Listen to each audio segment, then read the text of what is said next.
एक बार हनुमान जी की कुंडली में आ गया शनि। हनुमान जी बैठे थे राम सेतु रामेश्वरम में, बैठ करके राम सेतु का दर्शन कर रहे थे, राम जी का चिंतन कर रहे थे। इतने में ही शनि महाराज आए। हनुमान जी ने कहा, अरे आइए आइए आइए भगवान, आप कैसे आए? बोले भैया अब हम बोरिया बिस्तर सब लेकर के आए हैं, 7.5 साल आपके संग ही रहेंगे। 7.5 साल के लिए आती है शनि की दशा। हनुमान जी बोले बहुत बढ़िया, बहुत दिन हो गए अकेले रहते रहते, बढ़िया एक कंपनी मिल जाएगी, आ जाओ। तो शनि महाराज बोले आपके कौन से अंग में विराजू मैं? बोले आपको जो बढ़िया लगता हो वहां बैठ जाओ।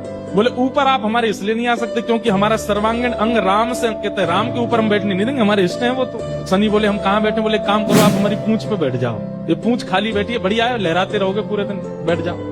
शनि की दशा हनुमान जी की पूंछ पे बैठ गई। हनुमान जी महाराज बोले मैं अपने नित्य क्रम कर सकता हूँ जो मैं रोज करता हूँ? बोले हाँ आप करिए। हनुमान जी का तो नियम था, राम सेतु का दर्शन करके फिर पूरी पृथ्वी की परिक्रमा करते थे। हनुमान जी गए महाराज पृथ्वी परिक्रमा करने, कभी पहाड़ों पे कूद जाएं, कभी समुद्र के भीतर चले जाएं, कभी आकाश में उड़ जाएं, कभी पाताल में चले जाएं, कभी आकाश में तीनों लोगों के दर्शन करके आ जाएं, साकेत प्रणाम करके कभी अयोध्या पहुंच जाएं, फिर एक संगी हिमालय पे पहुंच जाएं, वहां जाकर के फिर कभी किसी ऋषि को प्रणाम करने चले जाएं। हनुमान जी टिक टिक ना वो तो घूमते ही रहते हैं। यत्र यत्र रघुनाथ कीर्तनम तत्र तत्र कृतमस्तकांजलि।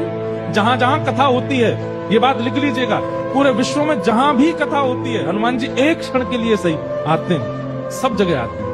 अब अपनी संध्या वंदन करके तीनों लोगों की परिक्रमा करके पृथ्वी परिक्रमा करके फिर हनुमान जी ने लिस्ट निकाली कहां कहां कथा चल रही, सारी कथाओं में गए एक एक सेकंड के लिए। इतनी उछल कूद और इतना ज्यादा एनवायरमेंट चेंज हुआ, व्यक्ति अगर एक मौसम से दूसरे मौसम में जाए तो जुकाम खांसी हो जाती, क्या क्या।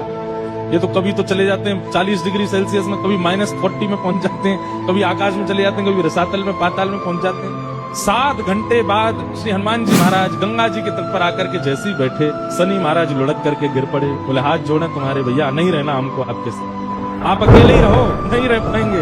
बोले 7 घंटे में आपने हमारी हालत कर दी, 7 साल में तो आप शनि पर ही शनि चढ़ा दोगे। तो हनुमान जी महाराज बोले भैया देखो एक बात हमारी सुनो, जिनके सिर पर राम ग्रह लगा हो, जिनके सिर पर कृष्ण ग्रह लगा हो, भूल करके भी वहां मत चले जाना, नहीं तो शनि की 7.5 शनि पे उल्टी हो जाएगी। तब से श्री शनि महाराज कभी किसी कृष्ण भक्त पर, कभी किसी राम भक्त पर, शनि नहीं कोई ग्रह नहीं आता।